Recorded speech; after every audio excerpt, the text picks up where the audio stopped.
there, avid listeners. Thanks again for tuning into Sin's Workshop. Hope you're all having a wonderful day. Alright, today we're going to be talking about Curse of the Divine by Kim Smijkal. Okay, yeah, I butchered her last name. I'm sorry. I try so hard. But in any way, this is the sequel to Ink in the Blood, and if you listened to my Ink in the Blood review, you know that book left me feeling exhausted. I had a lot of mixed feelings about it. Like, I liked some parts of it, but for the most part it was really heavy and it just left me feeling super tired and exhausted as far as the storytelling went. I was just not here for it, unfortunately. So when I got a copy of Curse of the Divine, I was admittedly hesitant, but you know what? I think this novel improved upon its predecessor tenfold. Now, Curse of the Divine, it does follow your main characters, and I think what really struck me, what I thought was really impressive with this novel, was one of the things that bothered me was I don't think the author's word choice when it came to regaining your identity and that sort of structure, I don't think it was done well.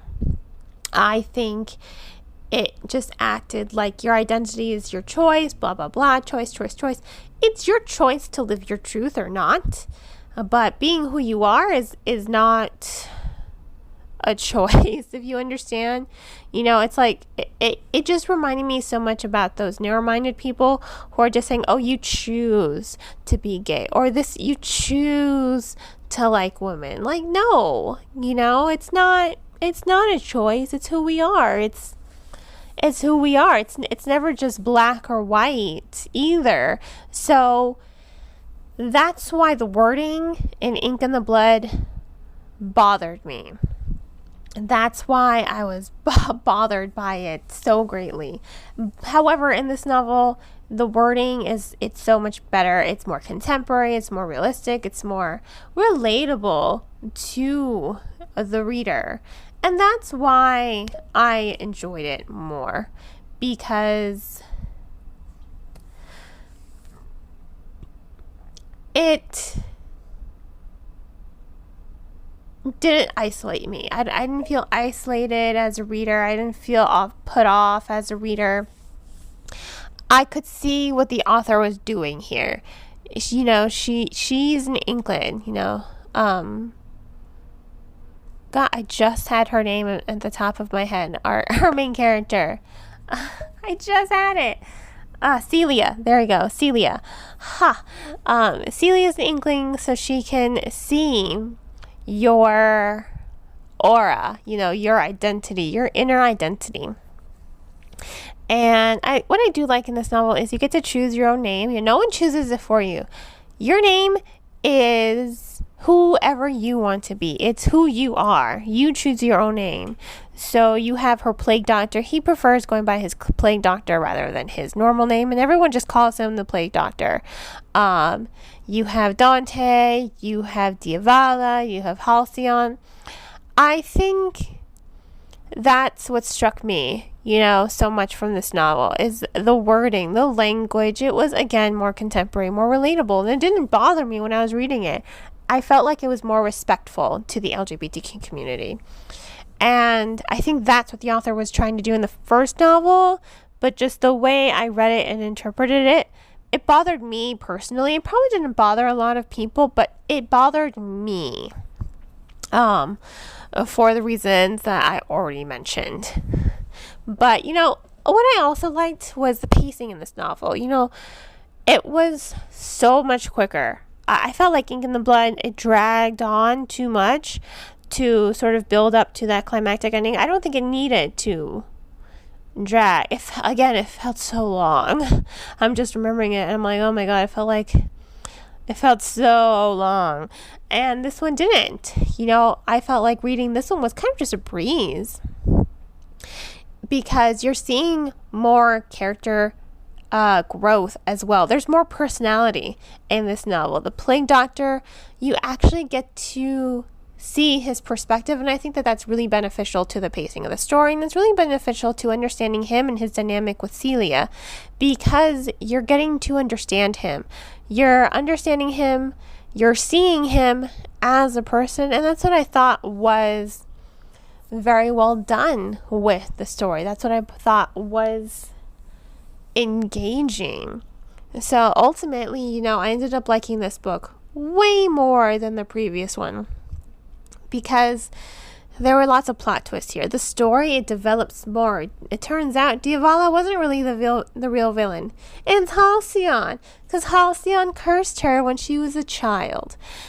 She was this 10-year-old girl who stumbled across a chest of magical ink, and she stole it.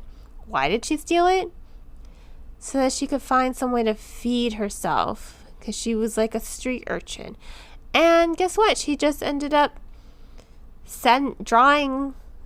making drawings and sending them off to people, not to be anything, just to share her artwork. She didn't want to start Profeta. She doesn't know why Profeta started. So I think that was really very cool. So she was really, in essence, the first Inkling. And I like how we get to know more about Diavala's past. We understand who Halcyon is. And he's a jerk. He was so angry at this 10-year-old girl that he killed her. And then, when that wasn't enough, he cursed her for all eternity to never be able to rest in peace. So she has no choice but to jump from body to body.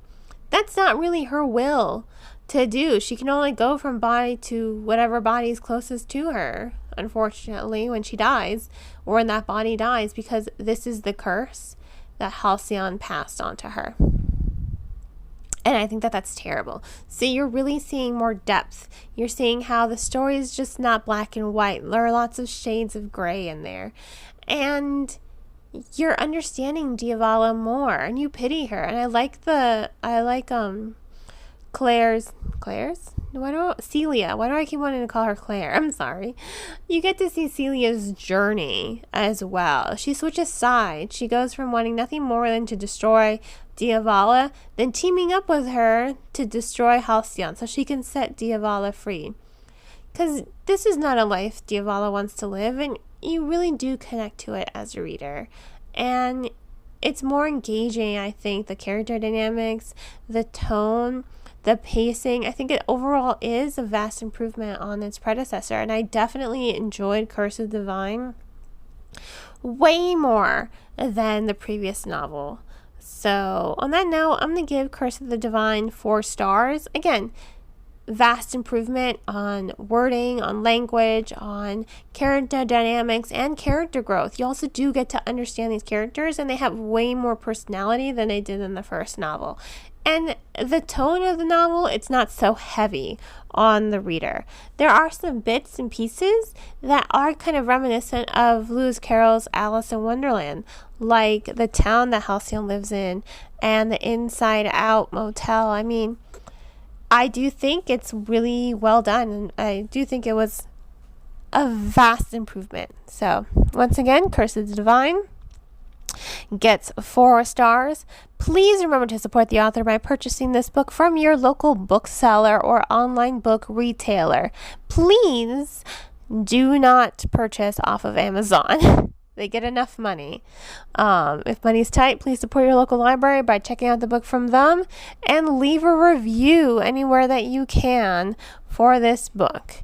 Or even just pass a note on to the author on their social media and say, hey, I loved your book. Any little bit helps, and they really do appreciate it. And on that note, I hope you all will continue to support me by liking this podcast and sharing it with all your book-loving friends. You can become a supporter as well on Anchor FM, which is my recording platform. There's information on that in the link in the description. Have a great rest of your day, and as always, happy reading.